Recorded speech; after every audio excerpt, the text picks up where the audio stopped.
Sarah Smith. Thank you, Mr. Speaker. My constituent Debbie Duncan set up a petition calling on the government to tackle tragedy trolling, which has attracted over 18,000 signatures. Does the Minister agree with me that it is time for action? And will he or she support a debate to help take this forward? We are absolutely focused on precisely those features that so many parents are worried about.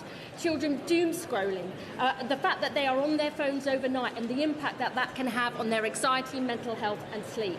The question isn't whether we will act, we will. We will put forward our proposals by the summer and I intend to legislate, if required, by the end of the year. We now come to Prime Minister's questions. We start with Christine Sullivan. Question number 1, Mr. Speaker. Prime Minister. Thank you. May I extend my deepest condolences, and I'm sure the condolences of the House, to the family and colleagues of Lance Bombardier Kira Sullivan, who lost her life in a tragic incident on Friday. She was an exceptional soldier and will be deeply missed. Mr. Speaker, it would be remiss of me not to comment on one of Manchester's great heroes, moving on after almost a decade. So let me congratulate Pep Guardiola on all his success at Manchester City. And, Mr. Speaker, if I could declare an interest, I'd also like to say congratulations to Arsenal Football Club on becoming the Premier League champions. Mr. Speaker, this morning I had meetings with ministerial colleagues and others. In addition to my duties in this House, I shall have further such meetings later today. Thank you, Mr. Speaker, and may I share the condolences expressed by the Prime Minister. From the Russian invasion of Ukraine to the Iran war, people have struggled with the cost of living. In my constituency of Bathgate and Linlithgow, in the heart of Scotland, road travel and logistics are key to everyday life and local industry, with the Road Haulage Association headquartered in Bathgate. What reassurance can the Prime Minister offer my constituents that this government will tackle household bills and business cost pressures? Well, families across the United Kingdom are facing impacts of a war that we did not choose. So it's welcome news today that inflation is falling. Mr. Speaker, there is more that we can do, and I can announce today that we're giving our hauliers a 12-month road tax holiday, helping to keep prices down. And we're backing drivers by extending the freeze in fuel duty for the rest of the year. This is possible because of the decisions taken by the Chancellor, making us the fastest-growing economy in the G7, and she will set out further action tomorrow. Mr. Speaker, this is not our war, but while the parties opposite wanted to jump into it, Labour will always protect working people. Leader of the Opposition, Kemi Beno. Thank you, Mr. Speaker. And I'd like to associate myself with the words of the Prime Minister regarding the tragic death of Lance Bombardier Kira Sullivan. We send our condolences to her family for this terrible loss. I welcome some of what the Prime Minister has said on fuel duty. Yes, it's still a freeze, but we asked him about this on the 11th of March and the 25th of March, and he said he wasn't going to do it. So thank you for the U-turn. Thank you for the U-turn.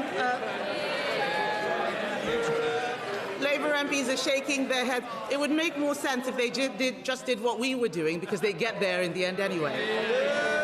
But, Mr. Speaker, yesterday, Labour MPs voted to ban new British oil and gas licences. Why? Well, Mr. Speaker, in relation to fuel duty, under the plans that we inherited, fuel duty was due to go up by 5% in April. We stopped that, and they voted against it. We're now extending the freeze because of events in the Middle East. And I know the Leader of the Opposition likes to claim responsibility for things that have got literally nothing to do with her. In her mind, she won Eurovision on Saturday and scored the winning goal in the FA Cup final. But she's never takes any responsibility for what they did for 14 long years.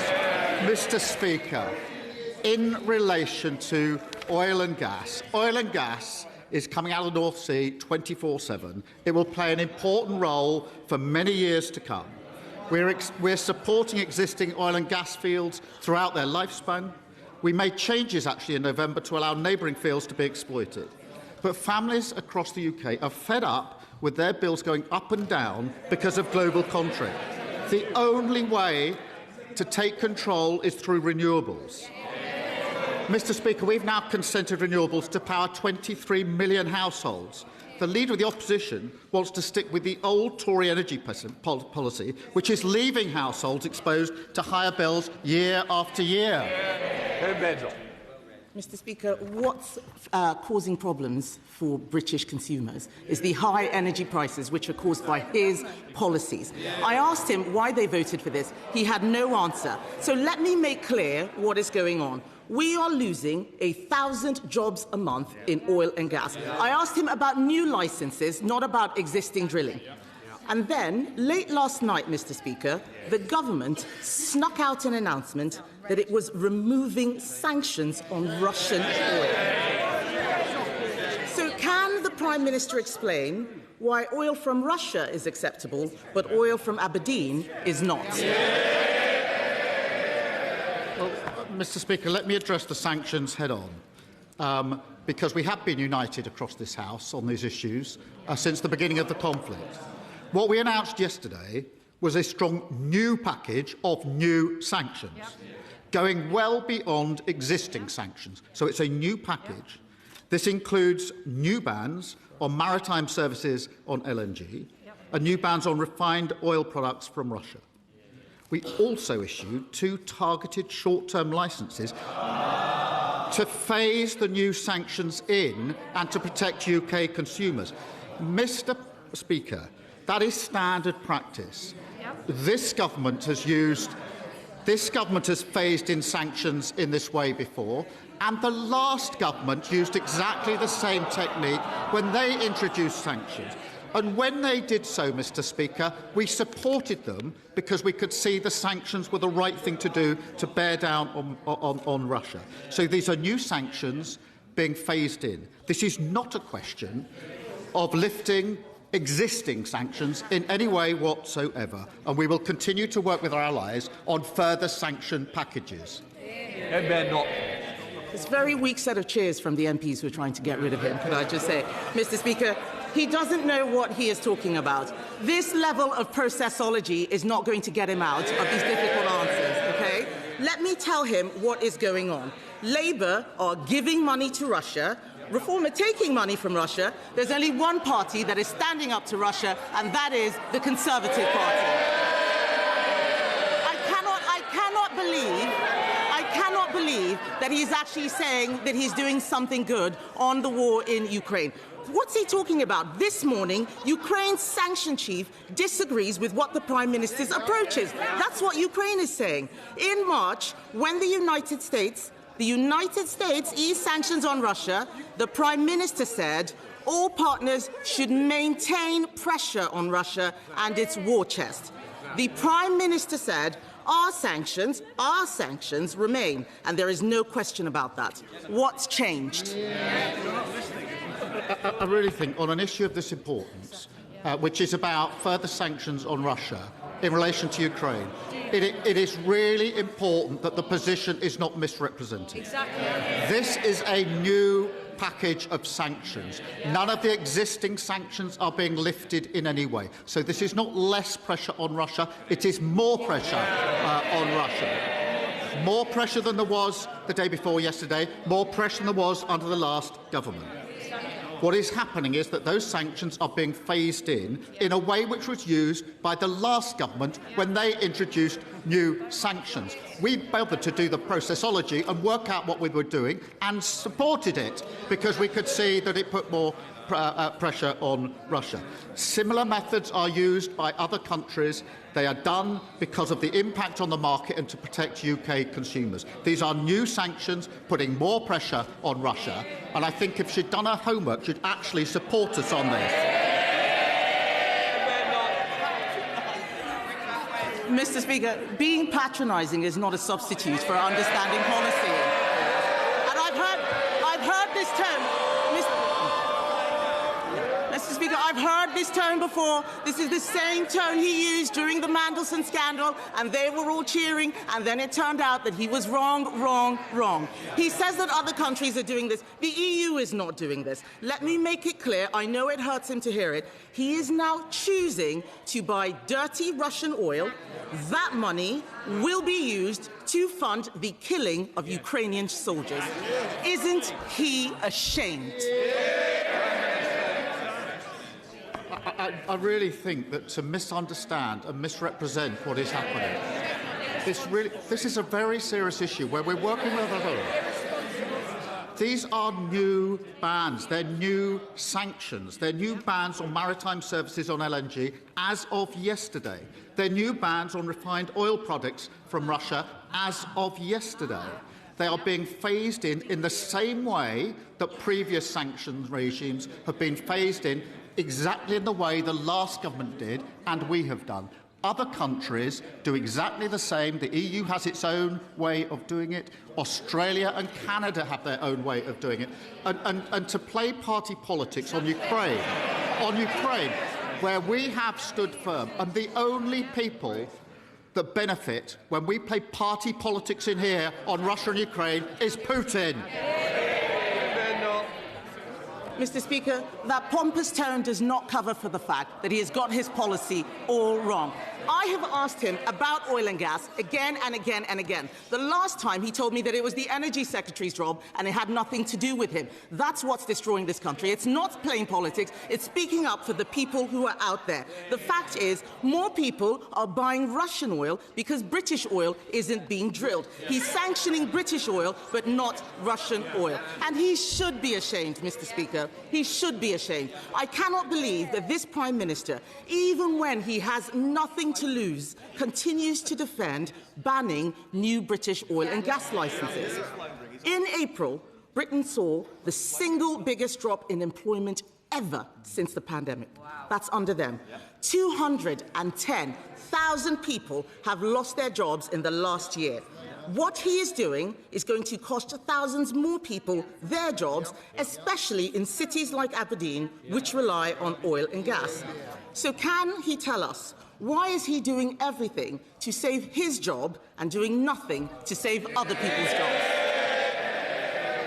Mr. Speaker, there is drilling in the North Sea, and on her, she said there's no drilling in the North Sea. She said, going to have to refer herself to the Privileges Committee, Mr. Speaker. There is drilling. It's 24/7, and oil and gas are coming out, and that will be important for many, many years to come. We are supporting those existing oil and gas fields throughout their lifespan. We made changes in November to allow neighbouring fields to be exploited. But it is because we are on the international market that our prices of businesses and households go up every time there's an international conflict. We saw it with Ukraine, or we saw it with Iran. And people are fed up with a government, the last government, that didn't take control of their bills. We're taking control of their bills. The way to do that is through renewables, and that's what we're doing.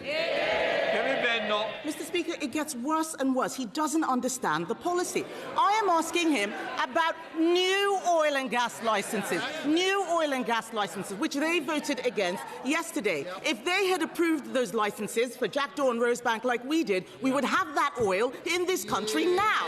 We would.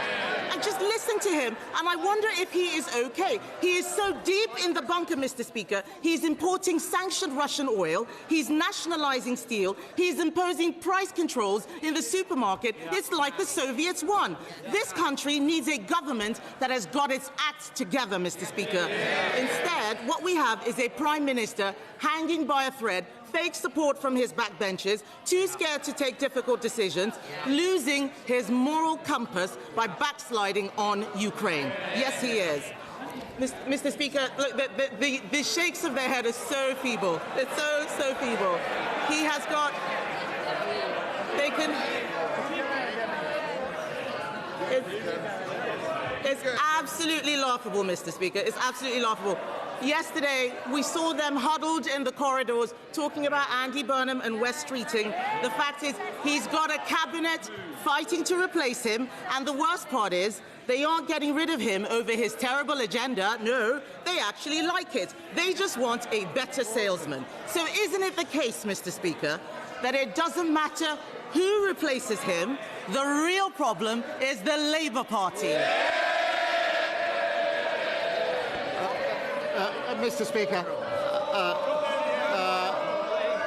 I think not, Prime Minister. Mr. Speaker, look, a lot's been happening in recent days, so she may have overlooked the fact that last week the ONS announced we've got the fastest growing economy in the G7.